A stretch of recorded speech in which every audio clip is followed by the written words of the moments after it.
Pendant ce temps, sur la Rive-Nord, les travaux vont bon train pour réparer un immense trou sur l'autoroute 40 qui aurait pu entraîner une catastrophe s'il n'avait pas été vu à temps. Annick Berger nous fait visiter le chantier. Le chantier, dis-je, qui va tester votre patience pendant au moins 4 semaines.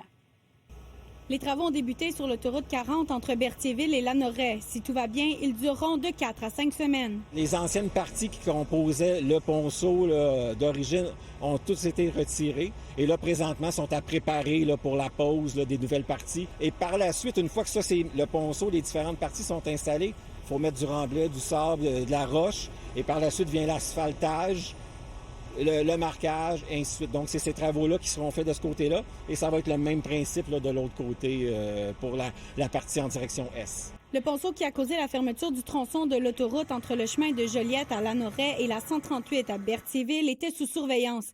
Les analyses ont démontré que le ponceau avait une cote E en raison de l'usure naturelle.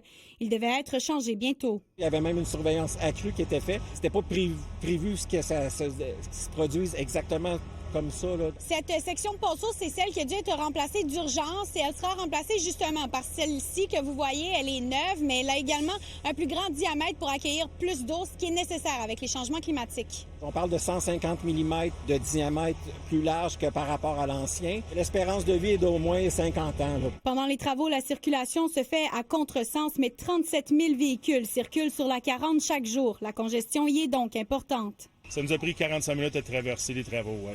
Je trouve ça dangereux. Il n'y a pas de barrière de ciment entre les deux. Quand ça tombe à une voie, il y a un peu de ralentissement à 40 km à peu près. Là. On est passé d'un trajet qui est en moyenne de 3 heures à 6 heures juste pour aller voir le médecin à Montréal. Là.